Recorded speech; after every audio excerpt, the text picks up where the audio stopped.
بہرحال اب میں مستقبل کی طرف آتا ہوں. اس کو میں دو حصوں میں تقسیم کروں گا، ایک مستقبل بعید، ایک مستقبل قریب. مستقبل بعید جو زیادہ بعید نہیں ہے میرے نزدیک، وہ بہت زیادہ دور نہیں ہے. وہ کیا ہے؟ قرآن مجید کے صغرا کبرا سے بھی ثابت ہوتا ہے. پوری وضاحت کے ساتھ قرآن میں یہ نہیں ہے، لیکن صغرا کبرا قرآن میں موجود ہے، جس کا لازمی نتیجہ ہے جو میں ابھی آپ کے سامنے رکھوں گا. اور احادیث نبویہ سے بڑی وضاحت کے ساتھ ثابت ہے کہ قیامت سے قبل پوری دنیا میں، پورے گلوب پر دین حق اسی طرح غالب آئے گا جیسے کہ حضور کی جد و جہد کے نتیجے میں جزیرہ نما عرب میں غالب آئے گا. قرآن میں صغرا کبرا کیا ہے؟ 3 دفعہ کہا کہ ہم نے بھیجا ہے محمد کو صلی اللہ علیہ وسلم دین کو غالب کرنے کے لیے. وہ آیت میں نے بار بار کوٹ کی ہے. 5 دفعہ کہا ہے کہ ہم نے بھیجا ہے محمد کو پورے عالم انسانیت کے لیے. سب سے اہم آیت ہے سورہ سبا کی نمبر 28 آیت، وَمَا أَرْسَلْنَاكَ إِلَّا كَافَّةً لِلنَّاسِ بَشِيرًا وَنَذِيرًا. اے محمد، ہم نے آپ کو نہیں بھیجا مگر پوری نوع انسانی کے لیے بشیر اور نذیر بنا کر. اب اس صغرا کبرا کو جوڑیے. جب تک پوری دنیا پر دین حق اسی طرح غالب نہ ہو جیسے کہ حضور نے عرب میں کر دیا تھا، حضور کا مقصد بعثت ہنوز شرمندہ تکمیل ہے. اور یہ ممکن نہیں ہے کہ دنیا ختم ہو جائے اور حضور کا مقصد بعثت جو ہے پورا نہ ہو. احادیث کے اندر وہ حدیث جو میں 2 دفعہ آپ کے سامنے لا چکا ہوں، پہلا دور نبوت، دوسرا خلافت علی منہاج النبوہ، تیسرا ملکن عاضن، چوتھا فرمایا ثم تکون ملکن جبریا، پھر ملوکیت ہوگی مجبوری والی، غلامی والی.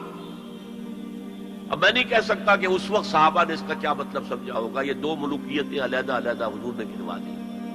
آج ہم سمجھ سکتے ہیں کہ پہلی ملوکیت وہ تھی جس میں سلاطین اور ملوک مسلمان تو تھے، کلمہ گو تو تھے. پھر ہم ملکہ وکٹوریہ کے غلام ہو گئے. یہ ملکن جبریت، یہ پورے عالم اسلام کو جو رونق ڈالا تھا کولونیل پاورز آف یورپ نے، یہ اس کی طرف اشارہ ہے. یہ فرمایا یہ دور بھی رہے گا جب تک اللہ چاہے گا، پھر اللہ اسے بھی اٹھا لے گا. And the good news is ثم تکون خلافۃ علی منہاج النبوہ، پھر دوبارہ دنیا میں خلافت علی منہاج النبوہ کا نظام قائم ہوگا. یہ ہے وہ دور جو آنے والا ہے، مستقبل میں آئے گا، لازماً آئے گا. 2 پتنگیں ہیں اڑ رہی ہیں، ان کا پیچ پڑنے والا ہے بہت زبردست. ایک ہے نیو ورلڈ آرڈر جو حقیقت میں جیو ورلڈ آرڈر ہے، ایک ہے جسٹ ورلڈ آرڈر آف اسلام. مقابلہ انہی میں ہونا ہے. اور نتیجے میں بالآخر اسلامی خلافت گلوبل کی طرف تو دنیا جا ہی رہی ہے. گلوبلائزیشن. یہ ملکوں کے درمیان لکیریں تو تقریباً بے ایمانی ہو جائیں گی. ملٹی نیشنلز کی حکومت ہوگی اصل میں تو. باقی حکومتیں جو ہے تو انتظامی قسم کے وہ ایک ریجنز ہوں گے. جیسے کہ پہلی جنگ عظیم سے پہلے پوری امت مسلمہ ایک وحدت تھی. ہاں حکومت یہاں مغلوں کی ہے، وہاں صفویوں کی ہے، لیکن کہیں کسی پاسپورٹ کی ضرورت نہیں، کہیں کسی ویزا کی ضرورت نہیں. کوئی مغرب سے چل کر آتا ہے ابن بطوطہ اور پہنچ جاتا ہے ہندوستان تک اور یہاں آ کر وزیر بن جاتا ہے. وہ is not the son of the soil. امت کی وحدت برقرار تھی. یہ امت کی وحدت ختم ہوئی ہے فرسٹ ورلڈ وار کے بعد. المصر للمصریین، الشام للشامیین، العراق للعراقیین، یہ نعرے لگے ہیں امت کی وحدت کو پارا پارا کرنے کے لیے مغرب کے زیر اثر. یہ سب سے بڑی سازش تھی امت کی وحدت کو ختم کرنے کے لیے. بہرحال ایک تو یہ جس کی کے بارے میں حضور نے خبر دی کہ دوبارہ آئے گا خلافت علی منہاج النبوہ کا نظام. اور 2 حدیثیں آپ کو سنا دینا چاہتا ہوں جس میں حضور نے خبر دی ہے کہ اب جب یہ آئے گا تو گلوبل ہوگا. ایک حدیث ہے حضور صلی اللہ علیہ وسلم کے ایک غلام جنہیں آپ نے آزاد کر دیا تھا، حضرت ثوبان رضی اللہ تعالیٰ عنہ، ان کی روایت ہے۔ عن ثوبان رضی اللہ تعالیٰ عنہ قال قال رسول اللہ صلی اللہ علیہ وسلم ان اللہ زوالی الارض، اللہ نے میرے لیے پوری زمین کو لپیٹ دیا یا سکیڑ دیا، پوری زمین۔ فرائے تو مشارقہا و مغاربہا، میں نے سارے مشرق دیکھ لیے، سارے مغرب دیکھ لیے۔ وَإِنَّ أُمَّتِي سَيَبْلُغُ مُلْكُهَا مَا زُوِيَ لِي مِنْهَا، اور میری امت کی حکومت ان تمام علاقوں پر قائم ہو کر رہے گی جو مجھے زمین کو سکیڑ کر یا لپیٹ کر دکھا دیے گا۔ اور یہ روایت کسی دوسرے تیسرے درجے کی حدیث کے ذخیروں میں سے نہیں ہے، مسلم شریف کی روایت ہے، درجہ اول کی کتب۔ اور دوسری حدیث وہ مسند احمد ابن حنبل کی ہے، مقداد الاسود عن المقداد الاسود رضی اللہ عنہ قال قال رسول اللہ صلی اللہ علیہ وسلم لا يبقى على ظهر الارض بيت وبر ولا مدر الا ادخله الله كلمة الاسلام، اس روئے زمین پر نہ کوئی گھر رہے گا اینٹ گارے کا بنا ہوا، اور نہ کوئی خیمہ ہوگا جو کھالوں کا بنا ہوا، جس میں اللہ اسلام کے کلمے کو داخل نہ کرے۔ بعز عزیز اور ذل ذلیل، یہ داخلہ دو میں سے ایک طریقے پر ہوگا، یا عزت والے کے اعزاز کے ساتھ، یعنی وہ خود اسلام قبول کر لے گا تو اس کے گھر میں یا اس کے خیمے میں اسلام داخل ہوگا، اس کی بھی عزت ہوگی۔ وَلِلَّهِ الْعِزَّةُ وَلِرَسُولِهِ وَلِلْمُؤْمِنِينَ، عزت کا حقدار تو اللہ ہے، اس کے رسول ہے اور اہل ایمان ہے۔ اور ذل ذلیل، یا کسی کمزور کی پستی کی وجہ سے، اگر اسلام قبول نہیں کریں گے تو یؤتُ الجزیۃ عن یدٍ وَهُمْ صاغرون، چھوٹے ہو کر رہنا پڑے گا، جزیہ دینا ہوگا۔ گویا کہ اسلام تو اس کے خیمے اور گھر میں بھی داخل ہو گیا، وہ خود محروم رہا۔ جب حضور نے یہ فرمایا تو حضرت مقداد پھر کہتے ہیں کہ میں نے کہا وَيَكُونَ الدِّينُ كُلُّهُ لِلَّهِ، تب ہوگی وہ بات جو سورہ انفال میں آئی ہے کہ دین کل کا کل اللہ کے لیے ہو جائے۔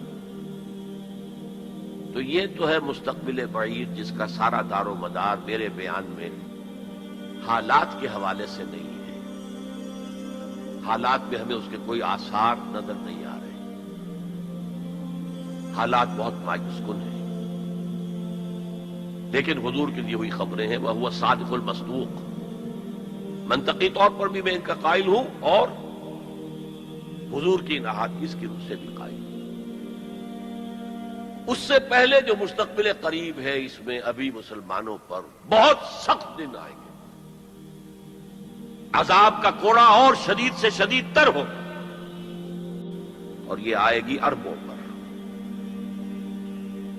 آج اللہ کے دین کے سب سے بڑے مجرم عرب، کیوں؟ عام قاعدہ ہے جن کے رتبے ہیں سوا، ان کی سوا مشکل ہے۔ حضور کی ازواج سے کہا گیا کہ نہیں، اگر تم کوئی غلط حرکت کرو گی دوہری سزا ملے گی تمہیں، تمہارا رتبہ بہت اونچا ہے، تم نبی کے گھر میں آباد ہو۔ عربوں کو اللہ نے فضیلت دی کہ محمد ان میں سے تھے، رسول عربی ہیں صلی اللہ علیہ وسلم۔ یہ رتبہ بلند ملا جس کو مل گیا، ہر مدعی کے واسطے دار و رسم کہاں۔ پھر سب سے بڑی فضیلت کیا ہے؟ ان کی اپنی مادری زبان میں قرآن موجود ہے، اللہ کا کلام۔ ان کو قرآن کے سمجھنے میں کوئی دقت تو نہیں ہے۔ یہاں میں تو آپ سے کہتا رہا ہوں عربی سیکھیں، عربی سیکھیں، عربی سیکھیں، تاکہ قرآن کو اس کی اپنی اصل زبان میں اپنی آنکھوں سے پڑھ سکیں۔ وہاں کو ان کو تو ضرورت نہیں۔ پھر بھی ان کا اگر یہ حال رہا کہ جو ملک بھی کولونیل رول سے آزاد ہوا، اس نے یا تو اپنا قبلہ کر لیا ماسکو کی طرف اور یا واشنگٹن کی طرف، تو ان سے بڑا مجرم اور کوئی نہیں۔ ایک حدیث میں آیا ہے ویل للعرب من شر اقترب، بہت ہلاکت اور بربادی ہوگی۔ ایک مرتبہ ام سلمہ رضی اللہ تعالی عنہا نے، ام المومنین، پوچھا کہ یہ جو آپ فرما رہے ہیں کہ اتنی بڑی تباہی آئے گی، اتنے بڑے مسلمانوں کے اوپر برے حالات آئیں گے، تو عرب اس روز کہاں ہوں گے؟ فرمایا العرب یومئذ قلیل، بہت کم رہ جائیں گے، بہت بڑی تباہی آنے والی۔ اور اس کا نقطہ آغاز کیا ہوگا؟ ویسے تو ہے جو کچھ ہو رہا ہے فلسطین میں، اسے وہ 30 کروڑ عرب بھی دیکھ رہے ہیں اور باقی 100 کروڑ مسلمان باقی بھی دیکھ رہے ہیں. ٹک ٹک دیدم دم نکشیدم، وہ آئی سی جو ہے وہ بھی زیادہ آئی سی بن کر رہ گئی اور کچھ نہیں. کوئی کسی طرح سے احتجاج تک نہیں ہے. امریکہ شیرون کو مین آف دی پیس کا خطاب دے رہا ہے. صابرہ اور شتیلہ کا قاتل درندہ، اور جو کچھ کر رہا ہے فلسطینیوں پر وہ آج ہم اپنی آنکھوں سے دیکھ رہے ہیں ٹیلی ویژن کے اوپر. کس طرح بلڈوزرز آتے ہیں ان کے گھروں پر گھر گراتے چلے جاتے ہیں. کس طریقے سے F-16 اوپر دندن آ رہے ہیں، ہیلی کاپٹرز دندن آ رہے ہیں، اور ان کے پاس کیا ہے سوائے اپنی جان پیش کرنے کے؟ سوسائڈ جو ہے اٹیک، اس کے سوا کیا ہے؟ یا پہلے وہ صرف پتھر مارتے تھے، اینٹیں روڑے، اللہ اللہ خاصا. تو یہ ضربت علیہم الذلۃ والمسکنۃ وباؤوا بغضب من اللہ تو پہلے ہی ہو چکا ہے. لیکن جن دو چیزوں پر یہودیوں کا اور west white Anglo Saxon Protestants کا اتفاق ہے، وہ ایجنڈا، 4 نکاتی ایجنڈے پر یہ متفق ہے. نمبر 1، جلد از جلد وہ جنگ ہونی چاہیے جس کی خبر بائبل میں دی گئی ہے، آرمگیڈون. بائبل کی آخری کتاب ہے ریویلیشنز، مکاشفات یوحنا. یہ یوحنا جان جو ہے یہ حضرت یحییٰ نہیں، حضرت مسیح کے حواریوں میں سے ایک جان ہے، ان کے مکاشفات ہیں. اور اس میں یہ ہے کہ ایک بہت بڑی جنگ ہوگی تاریخ انسانی کی، آرمگیڈون. اور اگر آپ دیکھیں گے ڈکشنری میں تو لکھا ملے گا a very big war which will be fought between the forces of good and evil before the end of this world. آرمگیڈون جلد از جلد ہونی چاہیے. نمبر 1، عراق پر حملہ اس کا نقطۂ آغاز ہے. آگے یہ سلسلہ کدھر بڑھتا ہے یہ ابھی دیکھنے کی بات ہے. نمبر 2، گریٹر اسرائیل قائم ہونا چاہیے تاکہ پوری دنیا کی یہودی آ کر سما جائے. ابھی تو اس چھوٹے سے اسرائیل میں تو ساری دنیا کی یہودی تو نہیں آ سکتی. اور یہ کہ فلسطینیوں سے اس ارض فلسطین کو پاک کیا جائے تاکہ نہ رہے بانس نہ بجے بانسری. یہ خودکش حملے بھی ختم ہو جائیں. یا انہیں سمندر میں پھینکو یا انہیں جارڈن کی طرف دھکیل دو، چلے جاؤ. نمبر 3، مسجد اقصی اور ڈوم آف دی راک، قبۃ الصخرہ کو گرایا جائے. نمبر 4، ٹیمپل تعمیر کیا جائے، 3rd ٹیمپل، جس کی پوری تیاری کر چکے ہیں، جس کے پورے نقشے بن چکے ہیں، جس کے لیے اس کی جو بھی انٹرنل ڈیکوریشن ہوگی اس کے لیے سب کچھ تیار ہو چکا ہے. اور یہ انتفاضہ جو ریسنٹ شروع ہوا ہے یہ شیرون کے دورے کی وجہ سے کہ وہ مسجد اقصی میں داخل ہوا اور وہ دیکھ رہا تھا جگہ کہاں سے ہمیں فاؤنڈیشن بنانی ہے اور کیا کرنا ہے. 4 باتیں گنوائی میں نے. 5ویں بات ایک اور بھی ہے کہ جب 3rd ٹیمپل تعمیر ہو جائے تو تھرون آف ڈیوڈ لا کر وہاں پر رکھ دیا جائے. یہ مجھے پتا نہیں تھا. یہ تھرون آف ڈیوڈ ابھی حضرت داؤد کا تخت جو ہے کہیں محفوظ ہے.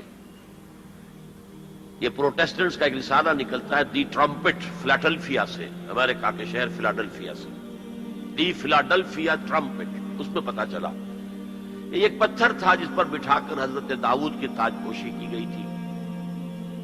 اسی پر حضرت سلیمان کی تاج پوشی ہوئی، اسی پر بعد میں ان کے اور جو بھی تھے حکمران ان کی تاج پوشی ہوتی رہی. وہ پتھر ٹائٹس نے جب گرایا ہے یروشلم کے اس 2nd ٹیمپل کو تو وہ اپنے ساتھ لے گیا.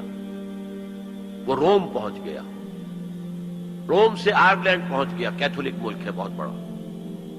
وہاں سے اسکاٹ لینڈ آیا، وہاں سے انگلینڈ میں آ گیا اور اسے رکھ دیا گیا جو ان کی پارلیمنٹ کے ساتھ جو گرجا ہے. اور 14ویں صدی عیسوی میں اس کو ایک کرسی میں بلڈ کر دیا گیا سیٹ کی حیثیت سے. اب وہ تھرون ہے. اسی کرسی پر بٹھا کر انگریز جو بھی بادشاہ ہوئے اور جو ملکائیں ہوئی ان کی کورونیشن ہوئی ہے وہ وہاں سے لا کر اب یہاں رکھا جائے گا. البتہ اس کے بعد ان کے ایجنڈے مختلف ہو جاتے ہیں. یہودی سمجھتے ہیں ہمارا مسیح آئے گا, وہ اس تخت پر بیٹھ کر دنیا پر حکومت کرے گا. اس کے لیے بھی سمجھ لیجئے ان کے مسیحا سے مراد کیا ہے. ان کے ہاں چلی آ رہی تھی پیشین گوئیاں کہ ایک مسیحا آئے گا جو تمہارے دلدر دور کرے گا, تمہیں عظمت تک پہنچائے گا. وہ حضرت مسیح آ گئے, انہوں نے مانا ہی نہیں. تو وہ پیشن گوئی جو ہے ابھی موجود ہے. The position is vacant. ابھی تک وہ مسیح نہیں آیا. They are waiting for their مسیح, اس لیے کہ مسیح کو تو مانا نہیں. اور عیسائیوں کا خیال ہے حضرت مسیح کا جو سیکنڈ نزول ہوگا, سیکنڈ کمنگ, تو وہ اس تخت پر بیٹھ کر حکومت کریں گے پوری دنیا پر. یہ ایجنڈا ہے. کوئی سبب معلوم ہو سکا ہے آج تک کہ عراق پر کیوں حملہ کیا گیا؟ اور کمال ہے کہ اس قوم نے پھر اسی شخص کو منتخب کر لی. 9/11 کس نے کیا اس کی کوئی کبھی تحقیق ہوئی ہی نہیں. روک دیا گیا. جب شروع میں تحقیق شروع ہوئی تھی تو پہلے تو بیان آیا تھا بش کا کہ یہ لیک کیوں ہو رہی ہیں چیزیں اس سے, اور پھر سسٹم روک دیا گیا. یہ سارا جو معاملہ ہے, history is going towards that direction. لیکن بہرحال اس میں جو مسجد اقصی کی شہادت کے بعد اور قبۃ الصخرہ کے گرانے کے بعد جو خون کھولے گا عرب نوجوانوں کا, اس کا آپ اندازہ نہیں کر سکتے. عرب کے اندر جوش تو اب بھی ہے, نوجوانوں میں بہت ہے. وہ ایک ایسی بات ہوگی کہ جس پر خون جوش کھائے گا, اور اس سے پہلے تو یہ حکمران کہ جو ویسٹ کے گماشتے ہیں یہ انہیں قتل کریں گے, بھونیں گے. اور پھر یہ کہ کرسچنز اور جیوز, اور انہیں جیوز میں سے اینٹی کرائسٹ بھی کھڑا ہو جائے گا, دجال. یہ مقابلے ہونے ہیں, لیکن میں اب تفصیل میں نہیں جانا چاہتا. لیکن ان کے ذریعے سے عالم عرب پر تو بہت بڑا, بہت سخت عذاب آئے گا. باقی عالم اسلام دوسرے درجے میں ہے. مجرم ہم سمجھتے ہیں کہ نمبر 2 پر ہم مسلمانان پاکستان ہیں, جنہوں نے اس ہندوستان کی تقسیم اسلام کے نام پر کروائی, اور 57 برس گزر گئے ہیں کہ اس اسلام کا کوئی نام و نشان وہاں نہیں. وہی اسلام ہے جو ہر جگہ ہے, یہاں بھی ہے. مسجدوں میں آپ بھی جا رہے ہیں, ہم بھی جا رہے ہیں. لیکن وہ اسلامی نظام جو کہا گیا تھا کہ اسلام کے اصول حریت و اخوت و مساوات کا ایک نمونہ دنیا کو دکھانا چاہتے ہیں, وہ کہاں ہے؟ لیکن یہ کہ جہاں تک عرب پر اس عذاب خداوندی کا تعلق ہے, اس کا تو مجھے یقین ہوگا. اور ہولوکاسٹ سے کم 10 گنا ہوگا. خاکم بدہن, جیسے نیبوکڈنیزر کے ہاتھوں جتنے مرے تھے اس سے 100 گنا جو ہے وہ تاتاریوں کے ہاتھوں مرے.